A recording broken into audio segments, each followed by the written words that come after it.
सभी जम्मू वासियों को नमस्कार। मैं आप सबको बताना चाहूँगा कि कल यानी कि बैसाखी के पावन दिन पे तवी आरती और बैसाखी मेला ऑर्गेनाइज किया जा रहा है। इस कार्यक्रम को Jammu municipal corporation, Jammu smart city, directorate of tourism, साथ साथ रघुनाथ बाजार विकास कॉरिडोर काउंसिल, इनके साथ मिलके ये प्रोग्राम किया जा रहा है। तवी रिवर फ्रंट एक प्रेस्टिजियस जम्मू स्मार्ट सिटी का प्रोजेक्ट है जो अभी काफी हद तक बन के पूरा हो गया है। कुछ कंपोनेंट्स इसके साइड के बचे हैं, लेकिन मेन जगह जहां पे लोगों की आरती हो सकती है और जो मेन इसके प्रोजेक्ट के बिंदु हैं वो सभी पूरे किए जा चुके हैं। आज हम आप सबको इस कार्यक्रम के लिए आमंत्रण देते हैं। ये तवी रिवर फ्रंट के लेफ्ट बैंक पे होगा, यानी कि वो एरिया जो एशिया होटल वेयर हाउस के थ्रू या फिर भगवती नगर फोर्थ ब्रिज के थ्रू एक्सेस किया जा सकता है।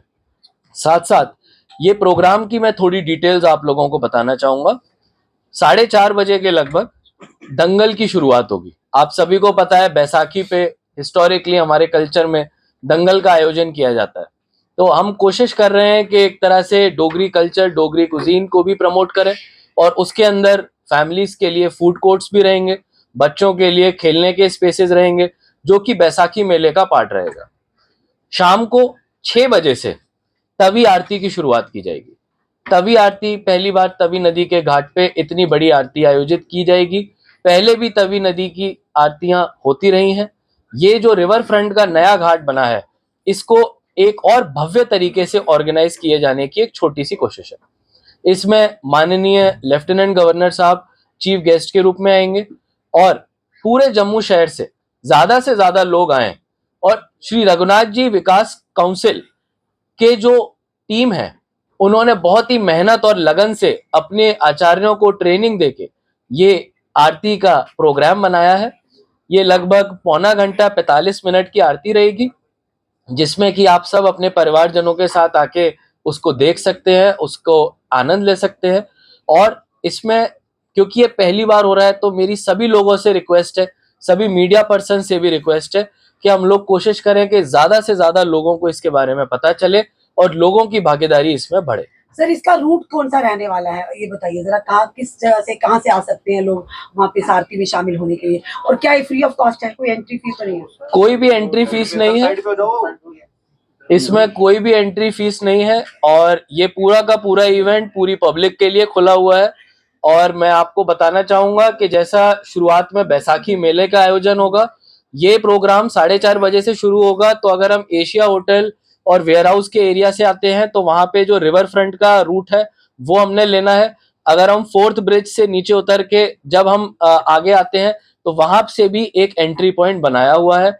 सफिशिएंट पार्किंग का स्पेस प्रोवाइडेड किया हुआ है, सफिशिएंट अमाउंट में टॉयलेट्स हैं, बाकी एमिनिटीज हैं और फैमिली के लिए बैठने के लिए स्पेसेस प्रोवाइडेड है। इसीलिए मेरी सभी से रिक्वेस्ट होगी कि जरूर इस कार्यक्रम में शिरकत करें। सर, ऐतिहासिक पल है, लोग जो है वो काफी ज्यादा पहुंचेंगे, तो पार्किंग की सुविधा? बिल्कुल, पार्किंग की एक सेपरेट फैसिलिटी हमने रखी है, जहाँ पे सारी हमारी टीम मुस्तैद रहेगी, मौके पे रहेगी और आपको किसी भी तरह की परेशानी नहीं आने देगी। बैसाखी का जो हमारा मेन कार्यक्रम है वो तवी रिवर फ्रंट के घाट पे हो रहा है। बाकी अलग अलग जगह डायरेक्टोरेट ऑफ टूरिज्म के माध्यम से भी कार्यक्रम होंगे। सर, जिस तरह से ये भीम का शो है, ये एक तरह का आगे का हमारा एक प्रोजेक्ट है जिसको हम लोग जम्मू वासियों के सामने लेके आ रहे हैं और जिस तरह से पब्लिक का फीडबैक मिलता है फिर हम इसको आगे और डेवलप करेंगे। इसमें जैसे जैसे आरती चलेगी तो तवी नदी के दूसरे घाट पे सामने की तरफ हमारे जितने भी मंत्र होते हैं, जितने भी बाकी इमेजरी होती है, वो सारी लेजर के माध्यम से दिखाई जाएगी, ताकि लोगों को एक पूरे एरिया के ग्रैंड्योर का भी पता लगे और हम अपने तवी रिवर फ्रंट को अच्छी तरह से प्रमोट कर सकें। जिस तरह से कल तो बैसाखी की तवी आरती हो ही रही है, बैसाखी के अवसर पर आगे भी ये देखी जाएगी रोजाना या वीकली, कुछ ऐसा है? जी, इस आरती के जो मुख्य आयोजक हैं वो हमारे श्री रघुनाथ जी कॉरिडोर विकास काउंसिल की कमेटी मेंबर्स हैं। जब हमारी उनसे बात हुई तो उन्होंने बोला कि अवश्य हर महीने उनकी इस आरती को ऑर्गेनाइज करने की कोशिश रहेगी, क्योंकि अब हमने जैसे जैसे अभी ट्रायल किया तो पानी भी रुकने लगा है। बराज में हमने देखा कुछ गेट्स नीचे नहीं हुए, लेकिन ज्यादातर गेट्स हमारे नीचे हो गए, पानी रोक दिया गया। तो जैसे जैसे अब ये महीने हर महीने होने की एक सिस्टम बन जाएगा, तो मुझे लगता है कहीं ना कहीं रिलीजियस स्पिरिचुअल टूरिज्म को प्रमोट करने का ये काम करेगा। नालों को प्लग करने के लिए SWPs बनाए जा रहे थे सर, हो गया काम पूरा, ये कब तक होगा? क्योंकि नालों वाला काम हमारा जुलाई महीने तक खत्म होगा, 70% के आसपास ये काम कंप्लीट हुआ है, इसीलिए हम लोग पानी को रोकने के बाद आरती स्वच्छ माहौल में कराएंगे, उसके बाद इस पानी को वापस छोड़ेंगे। अगली बार जब अगले महीने ये आरती होगी अब मई जून के महीने में, तब हम पानी को फिर रोक लेंगे। जुलाई तक हमारे पास वो स्थिति होगी जिसमें कि हमारा नालों का पानी, मेजर नाले